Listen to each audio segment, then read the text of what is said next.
Hashtag make Solo 2 happen. That's what we're pushing here. Welcome back to the Resistance Broadcast, everybody. I'm your host, John Hoey. Thank you so much for joining us on this wonderful Monday morning, or whenever you happen to be listening to us. We have an awesome episode of the podcast for you today. We're going to talk about some Andy Serkis news, Jon Kasdan doing something in lieu of a commentary for Solo, a bunch of other stuff, and of course, your questions later. But first, as always, joining me on the podcast, it's the crew.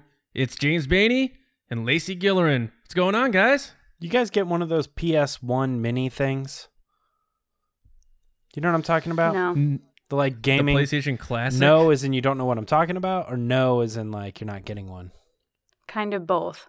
Okay. It's like remember the SNES Classic, and it's like an emulator, but they're like reselling it and it has the games like built in. Yeah. Well, they're doing that for PlayStation 1, and they have 10 games. And I didn't look at the 10 games, but it made me think, if I were to get that, which I never, ever, ever, ever, ever, ever would, what games would I want? What 10 games would I want on it? It's a thinking. It's a thoughtful thing. Even though you would never, ever, ever, ever buy it. So it's a useless thought. Let's put it this way. If it was gifted to me, I would plug it in and maybe do it once, but... I was just thinking, what 10 games do I think are the like ideal pinnacle of PlayStation 1? What are the ones that Twisted I would want Metal? on there? Who said that? Yeah. Me. Oh, Lacey. Hi, I'm back again. I jumped in on you. I'm ready to talk Star Wars. Can't stop watching Solo. We'll never stop. That's it. Yeah, I am actually geared up to jet over to Best Buy tomorrow, the local famous Danbury, Connecticut Best Buy, to pick up my copy of Solo PS1 on 4K. Oh no, I thought you were going to say. Stop with the PS1. Yeah, I watched it on the plane again. No one listening cares, James. Nobody cares. That's not true. Yeah, Lacey keeps taking flights across the country just to watch Solo.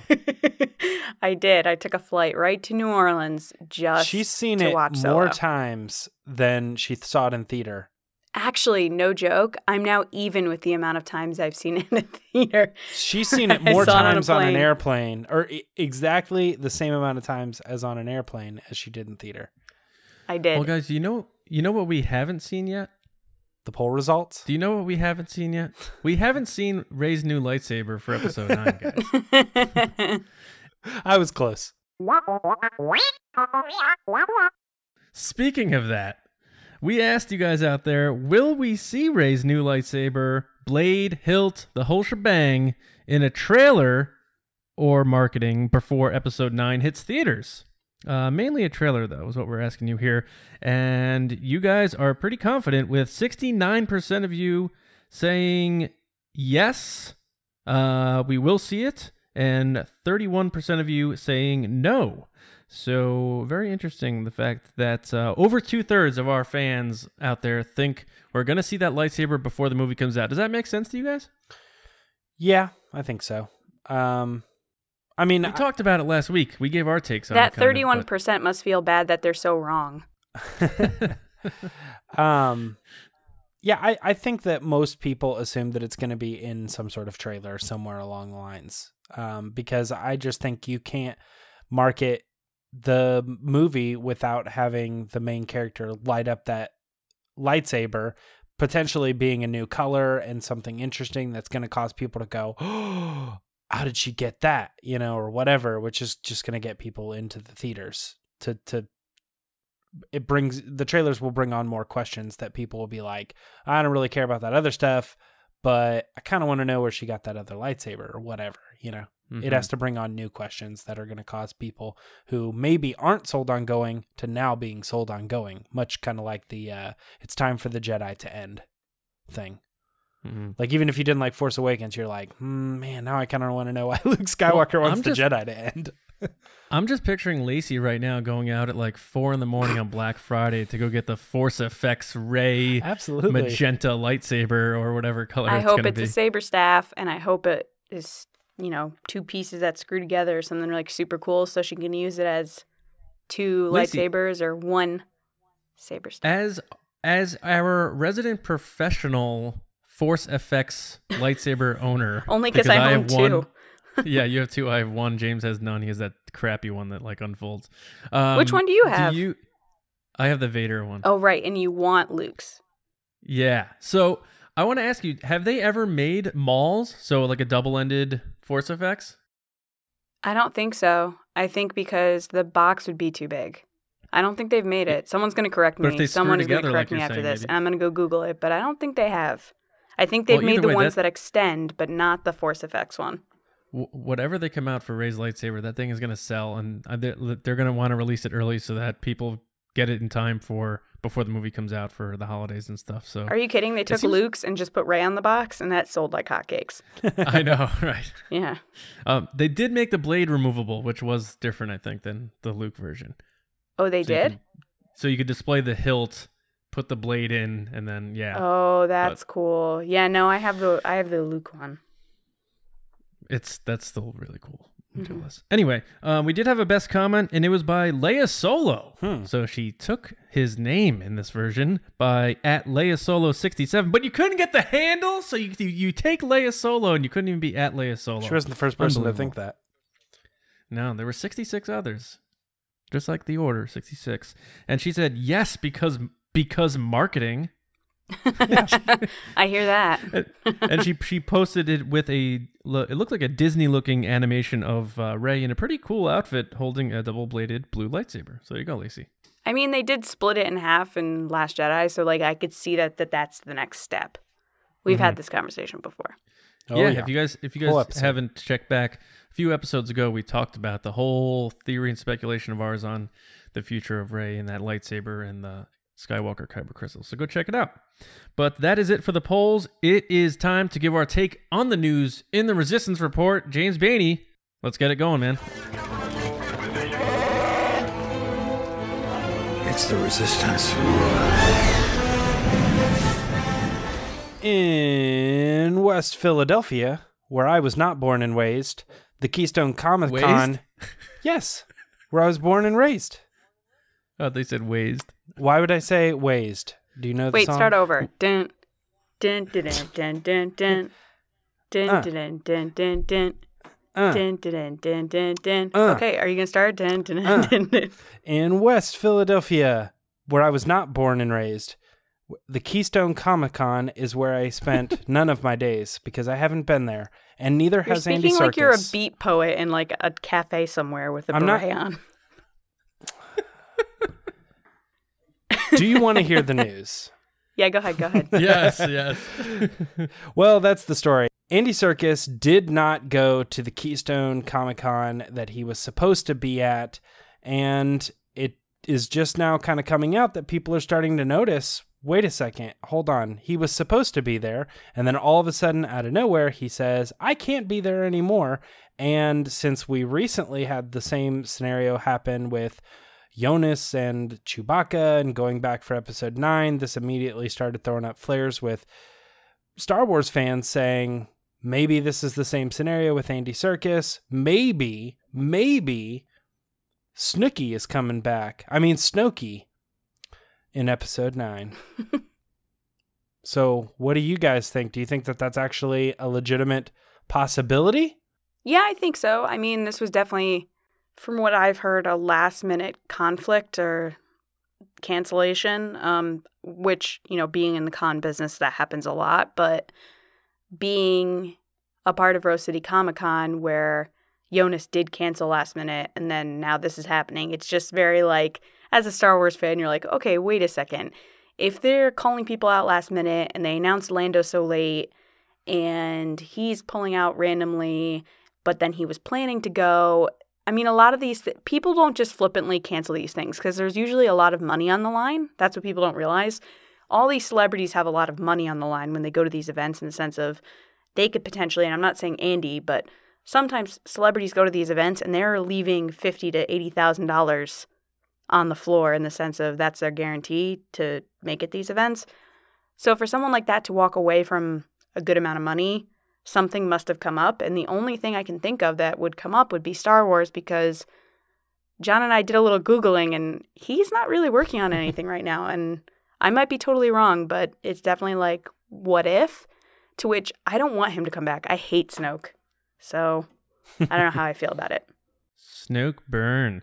Well, in the words of Joseph Snoke, where there was conflict, I sense resolve. And I don't know if we're going to find a resolution on this, but it does smell a little fishy because, like you guys brought up, we talked about the whole Jonas thing being that he had to cancel because of additional shooting, and it happens to be around the same time now because the Rose City Comic Con was shortly before the Keystone one. So something's going on with episode 9, I think. Now whether or not it's Snoke, we'll see. But the thing here that we have to remember is JJ and Ryan kicked the door open, so where anything is possible at this point, because we're no longer fixed to the present in terms of when this story takes place. Right, it could happen anytime, yeah.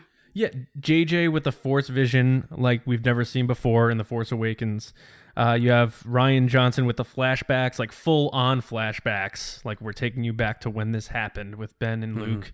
So we can get a Snoke flashback, or we can get a Snoke voiceover, or we can get, a vision. There's a lot of ways Snoke can be incorporated into 9, maybe even in Kylo Ren's nightmares. Who knows? So it's possible that they're like, we need you for the weekend. Come over here. We're going to do some quick stuff. And he's like, all right, yeah, I'll come. Yeah, and the other thing, too, to remember is a lot of these directors, including Rian Johnson being one of them, like to have the other actor in the scene, even if they weren't in the scene in the movie. So, he flew Kylo to Ireland to work across from Daisy, even though he's not in that scene in the movie. And then he had her come and do his scenes with him. Good point. So that's right. If that's the case with Andy, if he's across from Kylo's having a moment where he hears his voice, they might bring him in just to do the voice so that Adam gets the full, him being with Snoke. Yeah, I mean, Disney's not pinching pennies, so if they really want to get that performance out of him, you're right. Maybe they put him in that room, in a dark room where he doesn't see him, but he hears him. Mm-hmm. That's interesting to me. That's a good point. Yeah, I'm sorry. I should have brought this up with John yesterday when they were writing the article. Yeah. So there goes that idea. Whoops. I like what you just brought up about that possibility. Couple things is that I think, John, you're right that they could really they're in a time frame where they could do anything they want. But I would think that if you even remotely had Snoke in your time frame, in your story, then I think that Andy Serkis would have not been booked. That's my take on it. But I would say the other side of it too is, while I agree with Lacey about how anybody could just kind of up and leave, I think that's very common among those. The people are up and leaving all the time.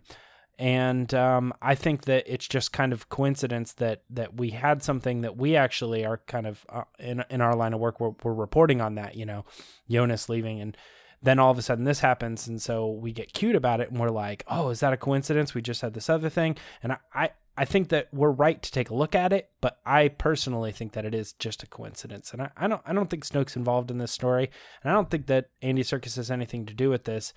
I think that the reason Jonas had to do it is because Billy D signed on. And then they're like, we talked about that. I know. And so I'm like, oh, okay. So then there was something changed. And I don't think, as far as we know, nothing right now is currently changed that they would be like, all right, well, we now all of a sudden we want to bring Snoke back into this. So I guess we're rewriting the script again to bring Andy Serkis in, but I don't really think anything changed. You're probably right, but speculating is a good time. Yeah. And I think that you guys have valid points and it could totally 100% it. I'm just going to present the other side of it because I think that the logical side is sometimes where we need to go with stop trying to make things a thing that aren't reality. Yeah, but at the same time, James, it could in The Force Awakens, when she has the Force back or whatever it is, in the original edit from the editor that did it, she said there was a scene of Snoke looking at little Ben Solo, and they completely removed that from the movie. So these type of changes where they're adding in one-lines, or they had, I'm blanking right now, Ewan McGregor come in and do those lines, that wasn't planned. Yeah. That was definitely a last-minute thing. They were like, hey, can you come in here and do this? And he even said it was a last-minute thing. They were also supposed to show Vader and Luke in the hallway. I think it just happens where maybe he isn't in the script, and maybe it's technically not a script rewrite, but JJ sitting in there in a scene with someone, and maybe someone, it could even be Adam or anybody, is like, it'd be really cool if Andy was here and I could hear the voice or whatever. Don't tell me that JJ's not going to turn to his assistant or whatever and say, give Andy a call, see if he'll come Andy over. In here. Yeah. Well, and also you have JJ coming back, and Snoke was, for all intents and purposes, his creation. His wrinkly, creepy baby. Yeah, his dried prune baby. And you had Ryan kill him, and JJ's like, well, I'm not necessarily done with this guy, and here's how we're going to do it. Oh, wait, Andy's available? He's not currently working on anything? Let me give him a call. Oh, you're going to Philly for a weekend? Do you want to come do a Star Wars? And if I was him, I'd be like, yeah, whatever. Yeah, we'll give you the 80,000. Hop on a jet, come on over here, and let's strap on the mocap, and let's get this thing going. Plus, here's the other thing, too, and this is a little bit of what we were talking about during the marketing section of the poll results, and a little bit of a hint of what we're going to be talking about in Ask the Resistance later, but I'm telling you, they get Andy Serkis in there, and they do like one little quick flashback scene, and then they stick that in the trailer. That's a new question. Why is Snoke in this movie? You know what I mean? Mm-hmm. That gets people being like, oh my gosh, like, so he's not dead or whatever. And it could be a flashback. It could just be a scene. It could be like Knights of Ren where they put that in the trailer and we're like, oh, we're totally getting that in the movie. And it's like 5 seconds. That's a good point. But it would bring up a reason for people to go see episode 9 because they want that answer. Right. And you have to go back to what Ryan said the whole Last Jedi, which is this is not going to go the way you think it's going to go. Like, that's JJ and his game. They don't want you to know anything. They have yet to market and make available a golden robe Snuggie, so that's still on the table. All right, guys, you want to talk some Solo? Yeah. We haven't talked about Solo in minutes. Love me some Solo. All right, well, Jon Kasdan, 50% of the writing staff is not doing a commentary on the Solo movie. Now, he might do that later down the line. We don't know. There could be a special edition where they end up doing that. But for right now, he decided to get on, it looked just like Notepad or something, because there was all sorts of like red lines and spelling errors and stuff like that. But he got on there and he wrote 50 plus facts, basically one fact for every day of the week. Or for every week of the year is what I mean to say. And these were all just like personal feelings about his process of making the film and a little bit of like behind the scenes stuff like, hey, this was a cool tidbit. I don't think anybody will ever know unless I tell you right now. And a little bit of look into some really cool, interesting things like what Lord and Miller were doing and where they were involved and stuff like that. So this was actually a pretty cool thing, and I wanted to take a second to talk about some of our favorites. John, you want to throw out a couple of yours right from the get-go, get us started? John, don't take my favorite. Yeah, I know. I'm afraid he'll say mine too. All right, so my favorite has to be him talking about potentially exploring, and aside from the whole him talking about making the sequel thing, because come on.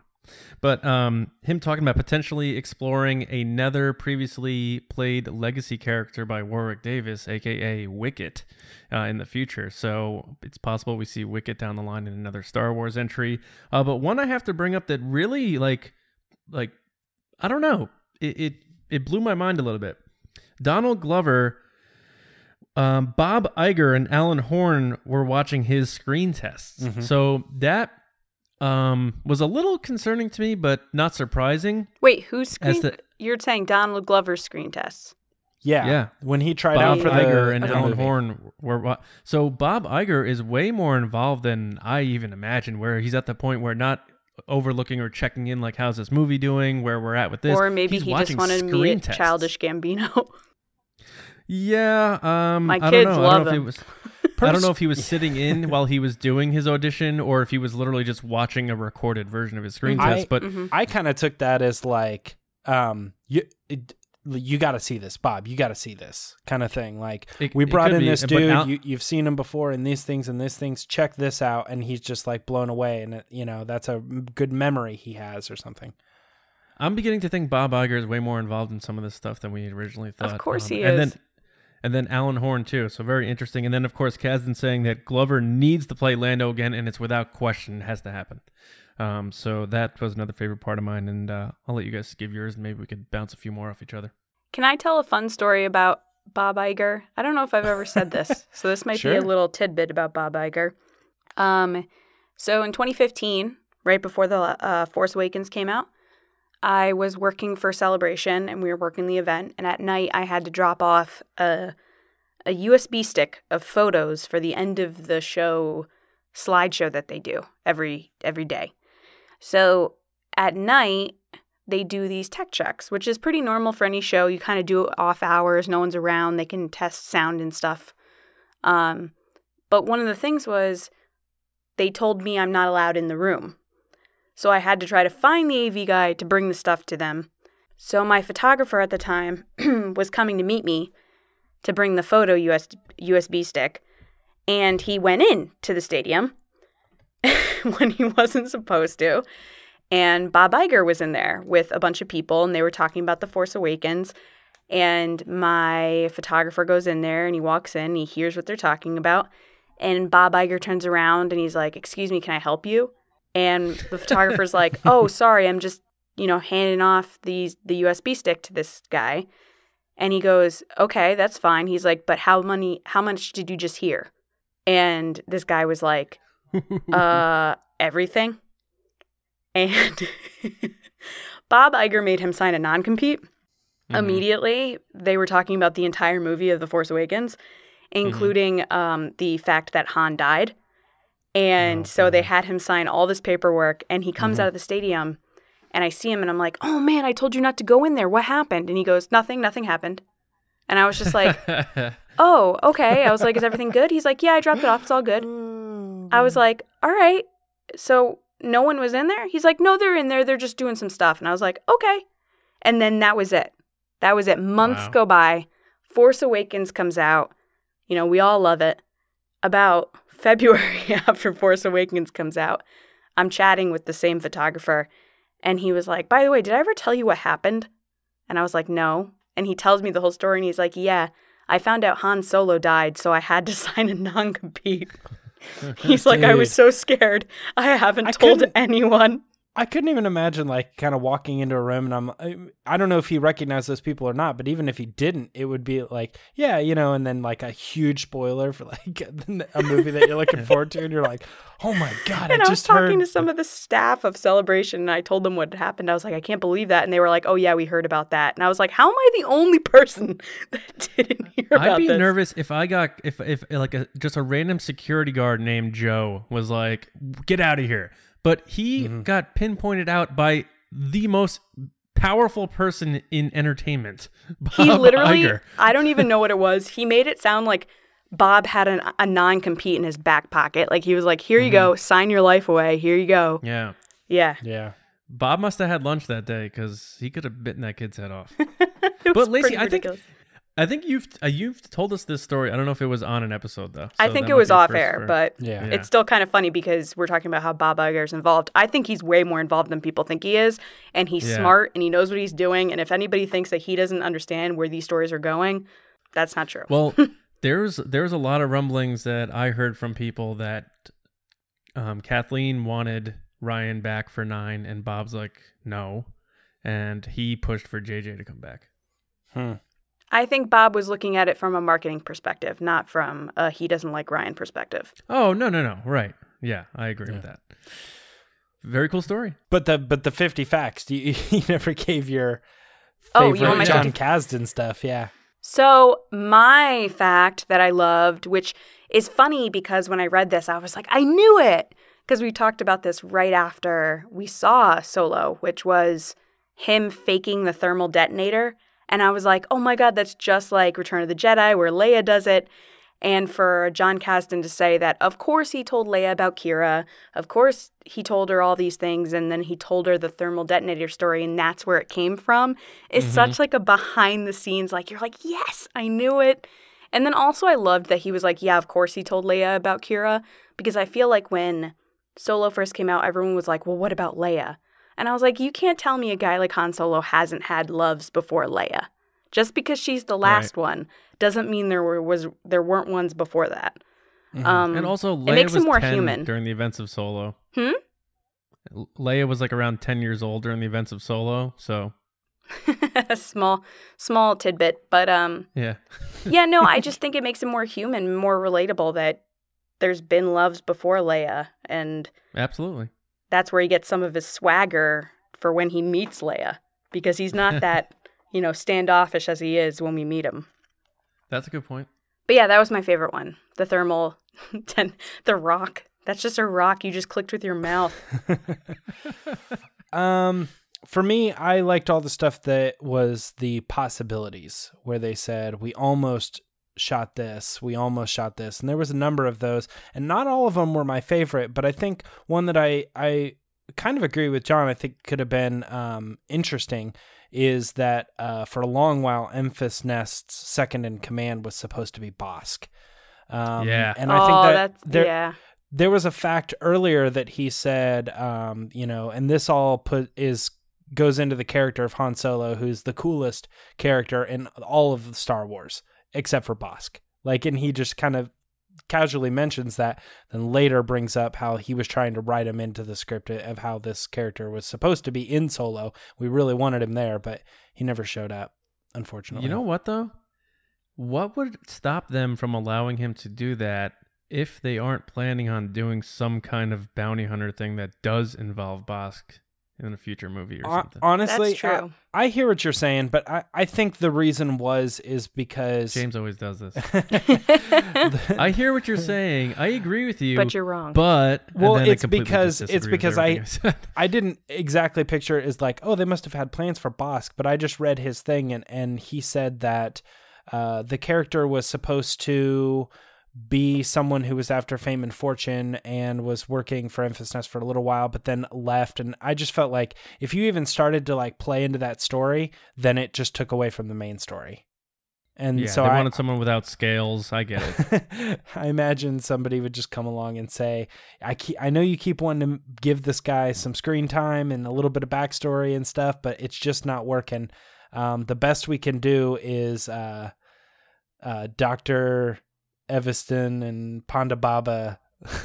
And he's like, if you're only going to give me that, then I'm not going to do it. So, but those are some of my favorites. And I thought it was kind of cool that he put together all those little facts. They're fun to read. They're kind of like having the DVD commentary or something without even needing to have it yet. So, we got another story, one last one to wrap up the Resistance Report this week. We got a new video highlighting the aces of the Star Wars Resistance TV show that's coming to the streaming service, which we don't know the name of.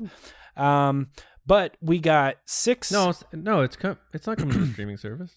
Disney XD.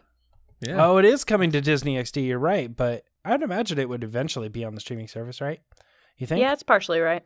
I mean, right. It's in October. It's airing on Disney XD. Yeah, that is true. Yes, I messed up. But this was a cool video. It was pretty long. It was almost as long as the first intro we got, which really opened up the world. We had one photo before that, and then we got this huge video. Now we got a second huge video, and we learn a lot about each one of these pilots. All the pilots being Tora, Hype, Griff, Freya, Bo, and of course Kaz, the main character. What did you guys think about this video? Did you learn anything more about the show? Did anything get you excited? Anything kind of let you down? I don't know. What are you guys thinking? John, I'm going to start with you this time. All right. So obviously, first thing that surprised me happily was Lucasfilm animation voice veteran Steven Stanton back in the saddle. Playing a kind of reformed Imperial. They're doing a lot of this crossover thing where someone was bad, now they're good. Stuff that we didn't really see before The Force Awakens, and now it's really happening a lot, even in the video games and now animation. So very cool there. Also, big fan of Scrubs. So Donald Faison playing a Rhodian that has a lot of swagger and it's very high maintenance and with the same name. Yeah, right. Yeah. So I think that's kind of cool. And in terms of, I think it's just going to be a very light type of show, a fun type of show. And I don't think it's going to go much deeper than that. And I don't think it needs to. But it looks like it's going to be a good time. I'll watch it to watch it. I'm not expecting too much from it. And that's all right with me. Lacey, I can't remember. Are you or are you not an anime fan? I am an anime fan. We're going to get corrected on this. It's the Disney Channel, guys, not Disney XD. It is The on Disney Channel, not Disney XD? Yeah, Disney Channel. Oh, sorry. I Disney assumed XD Channel. because that's what Rebels was on. Yeah. What did you think of this? Are you being pulled in at all by the anime stylings of it? I think more and more as I watch it, it seems more anime than it did on that first trailer. The more I watch it. Yeah, no, the more it's I pay definitely attention. cool. I'm excited to see where it goes. I'm excited to see more of BB-8. I know that's so lame because everyone's like, look at all these new characters. And I'm like, but BB-8. What about that thing Scotty J-Ro, our fan, pointed out that he saw in the very first clip that we see again in this clip? Yeah. Now, somebody also pointed out that somewhere in one of the visual dictionaries or something like that, it's just kind of referred to as a First Order command shuttle. So I saw that. that's possible. Okay, take away all of our fun, but thanks for pointing it out. Yeah. I just love that already the 501st has made helmets for Steve Stanton's character. Yeah. Like they already have Yeah, the that's black true. helmet with the cool skull on the front. Because it's awesome. Like people move so fast. It's just so cool. Yeah, I think it's really neat because it really does play into that like Power Rangers or like Voltron style where each one of these pilots has their own color, like the red ace, the blue ace, the yellow ace. And it's just kind of neat that each one of their personalities will probably be different. I mean, obviously you would assume that. So then like the red character kind of has this personality or whatever. I don't know. I always thought that was interesting. And that's definitely like something that kids connect with, like, oh, what color would I be, you know? And then they kind of pick that color based on like a personality type or something like that. Like the Power Rangers or Ninja Turtles. Yeah, that sort of thing. yeah. Everybody has exactly. their favorite. Yeah. No, it's fun. And then I like, again, just this whole, the more I see of this show, the more interested I get, and the more I'm not going to be like, all right, so that's just another episode to plow through to make sure nothing happened. You know, I think I'm actually going to start to like these characters. And there's a couple things in there that they were talking about. They're kind of reluctantly being thrown into this resistance kind of style because of what the First Order is doing currently in their area, which is probably trying to, hijack or steal from the Colossus. Because of how important fuel is in the galaxy. We're learning that more and more. So I don't know. I'm interested to see where the show's going to go. And I think like season 1 is going to be that like, hi, we're Star Wars Resistance. And season 2 is going to be like, welcome back. Let's start really doing this, you know? It's funny that Solo is all about fuel and this show is all about fuel. Sure. And The Last Jedi Was fuel. Was all about fuel. about yeah. how important fuel was. Yeah. And then in A New Hope when they were fueling up those X-Wings, you know? That fuel, All right. though. Yeah, that fuel. He was going to go And into then somebody- Tachi Station to pick up some fuel converters. I'm just kidding. Fuel converters. No, they were power converters. Oh. All right. Very good. That's 3 stories that came out this week that we just finished talking about. So that wraps up the Resistance Report. However, as usual, except for last week, there are a couple other stories that we do want to touch on that I think we should send it over to John so that he can take us on the Roundels Scrum Down. That didn't make any sense. Punch it, Chewie!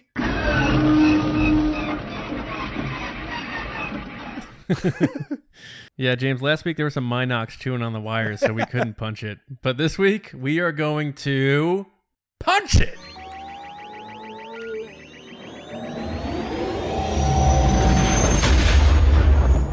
Ooh, that was a good Okay, one. speaking... Thank you. Thank you. Michelob Ultra. Okay.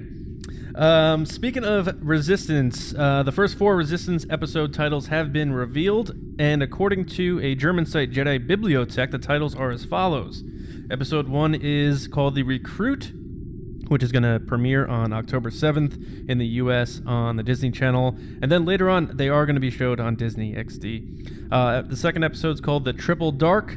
The third episode, Fuel for the Fire. The fourth episode, The High Tower. And these are all airing 1 week from each other. So the 7th, the 14th, the 21st, and the 28th of October in the U.S. I'm not positive about international, possibly a week or so later. The recruit, as we have learned, is in reference to Poe Dameron recruiting Kaz, our main character here now, for a mission to spy on the First Order, which will likely launch the main plot of the first season right into action.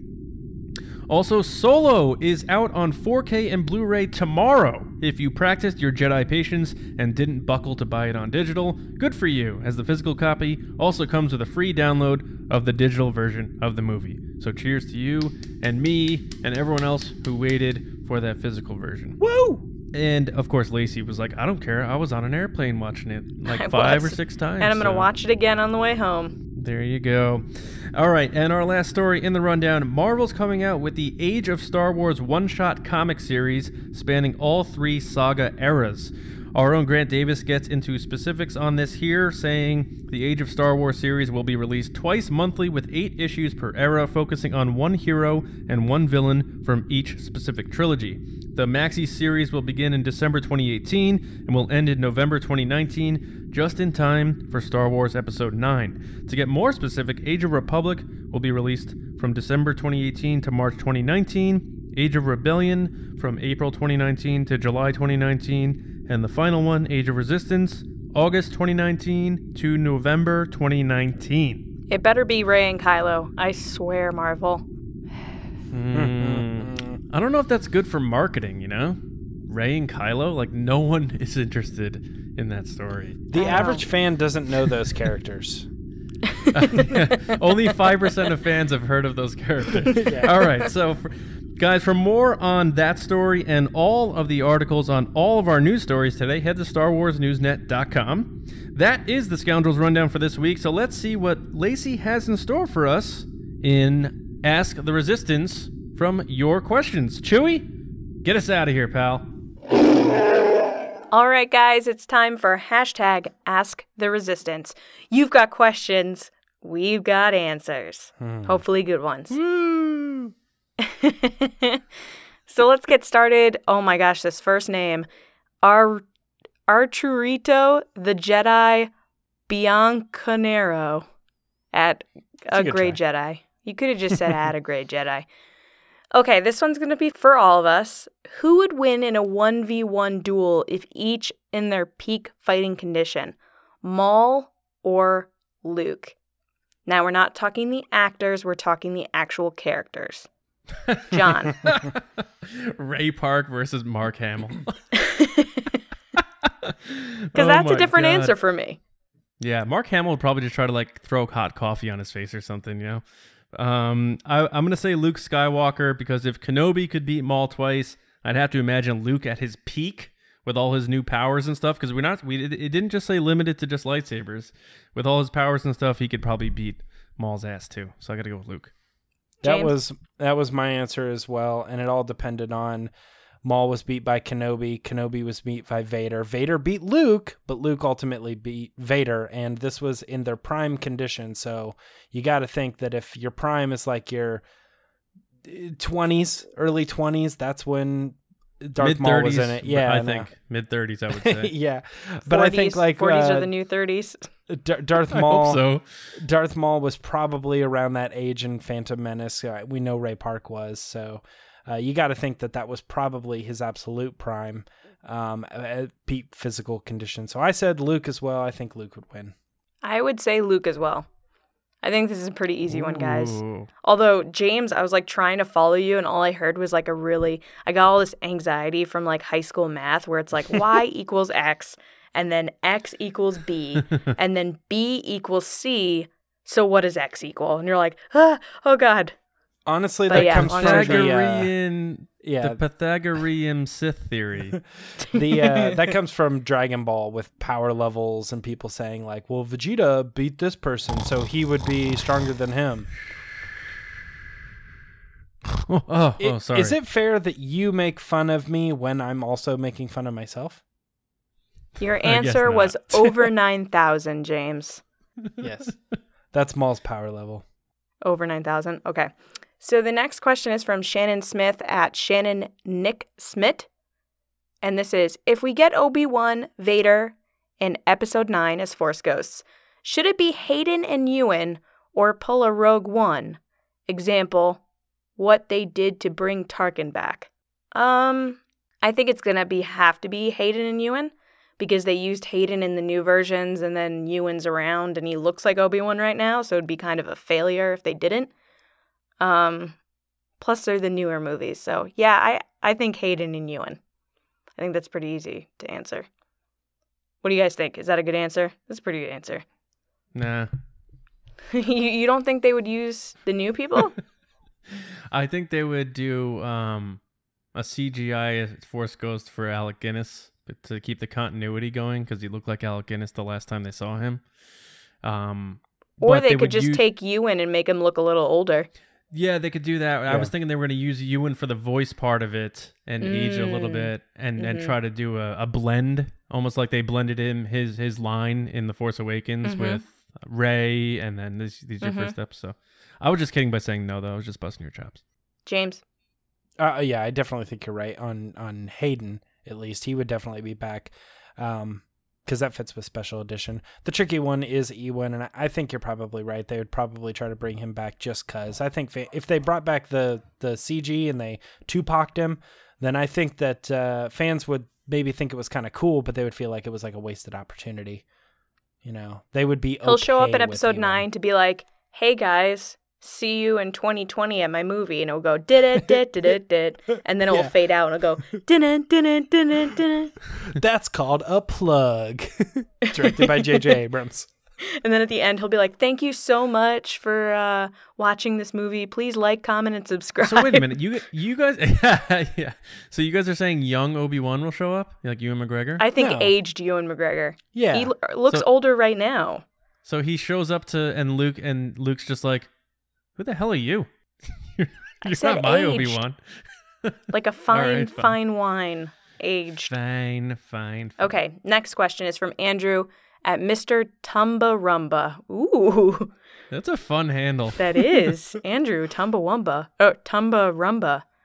What is a Tumba Rumba? You're thinking of Chumbawamba. Yeah, he when he wrote this question, he got knocked down, but he got up again to make sure he finished asking it. There it is. Okay, and he asks, what's the single most important thing JJ has to do to win back disgruntled fans for Episode 9? I'm going to quickly answer this before I give it to James. Nothing, because they don't matter. Go ahead, James. Oh, wow. Hot fire. Hot take alert. If you don't like something, you don't have to like it. Just shut up. It's okay. If you don't like Hawaiian pizza, don't eat the friggin' Hawaiian pizza. Oh, God. I'm just kidding. Everybody's welcome to their opinion. I'm just sick of people being angry about nothing. About space wizards. Go ahead, James. This is easily the hardest question on Ask the Resistance, and somehow I got stuck with it. But I will try to take a stab at it. I think you're the most cultured, James, so you get the hardest questions. He's very cultured. Except when it comes to speaking English. Yeah. I think, and by cultured, I mean he reads the most books. That's true. I listen to the books. It's not very cultured. The most important thing JJ has to do to win back disgruntled fans, number one, we were kind of talking about it earlier. I think that throwing in something into the trailer that is like Snoke related or maybe some sort of flashback related, gives the fans that maybe they felt like they were betrayed and they didn't get that in Last Jedi might go, all right, fine. Maybe they're actually going to do what we wanted them to do.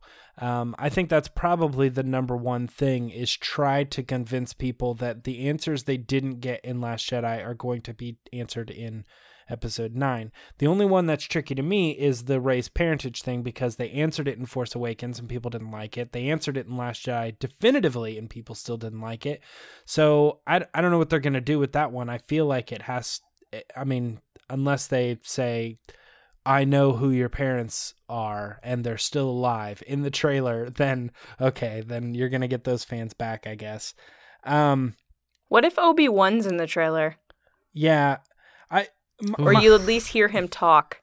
I don't think that's going to win over the disgruntled fans, but that's definitely going to get people interested. The only other thing that I think could help to win over people who are mad about the way the trilogy is going is show us in the trailer, although I think, actually even in the movie, it doesn't even need to be in the trailer, is just have a scene with the big three together. And the word of mouth will be like, you got to see the movie. It wraps everything up. It feels great.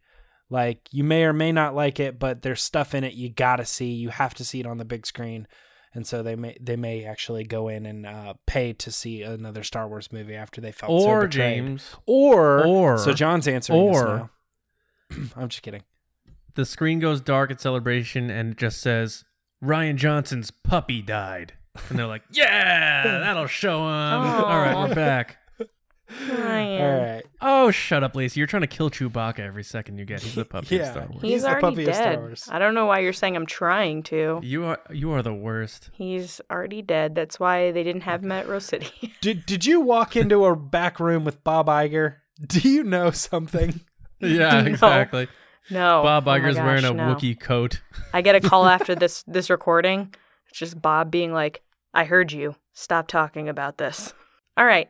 Last question. From Mario Luigi at Mario Luigi. It's a 10. him. It's a him, Mario. Okay. Number 10. And he asks, will Luke teach Rey her third and final lesson in Episode 9? John, what do you think? Okay, wow. This is definitely the hardest question in Ask the Resistance this week. No, it's not. So for some people, a little background. She was supposed to have 3 lessons in Last Jedi. They cut the last lesson, so she only had 2. Right. Go ahead, John. So the third, the third lesson was originally in The Last Jedi when those raiders invaded the Caretaker village. Luke was supposed to teach Rey to not get involved when she took off, though she did anyway. And it was one of the deleted scenes, and it was wound up being deleted, and so therefore it's not officially part of the story or. And yet they put anymore. it in the trailers and stuff. Her running around. Yeah, her sprinting on the beach. Yep. Now we know Ryan and JJ talked about their stories, so the door is pretty much wide open right now for JJ to take it and add a new weighted and significant third lesson for Luke. Wait, it's in the novel, What? So it is canon.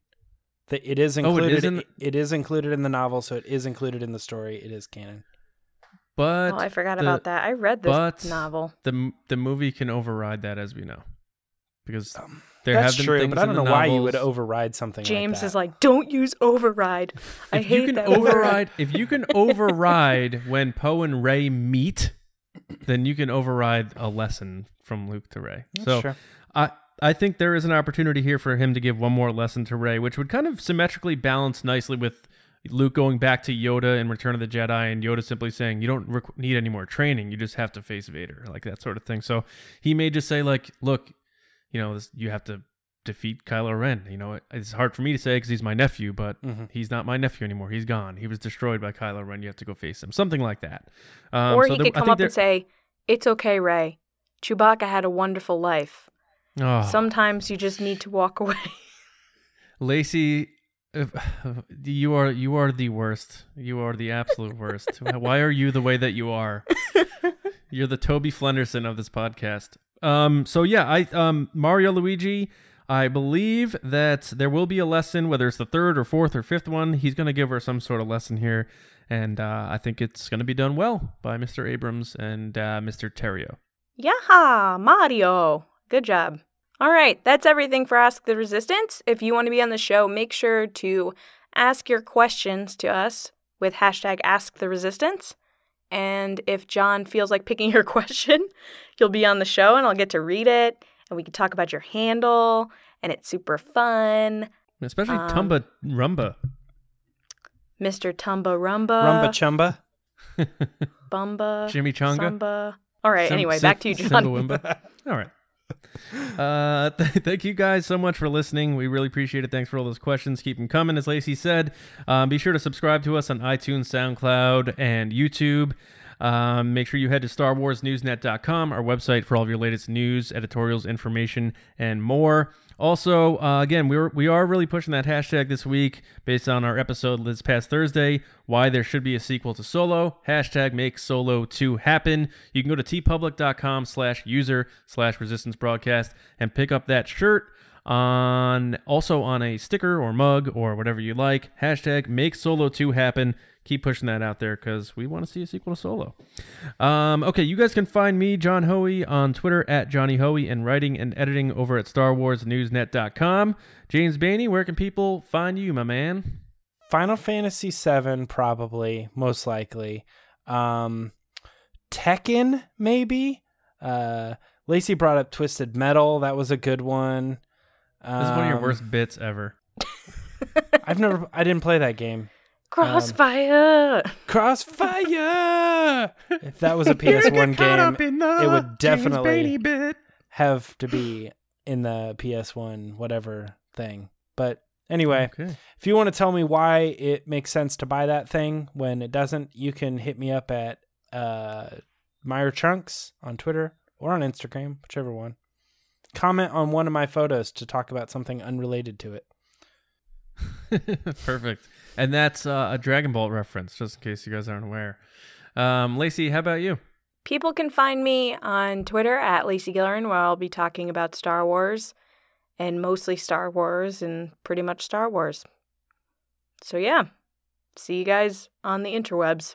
Yes, and we hope you guys enjoy your week. We hope you enjoyed this episode. Hit us up with comments on what you think about our takes on these news stories. Let us know what you think. And we will see you on Thursday, where we are going to talk about a character we talked quite a bit about on this episode, Obi-Wan Kenobi. And we'll talk exactly about... Words are hard. I'm going to get out of here. We'll see you guys on Thursday. Enjoy your week. We'll see you next time on the Resistance broadcast. See you around, kids.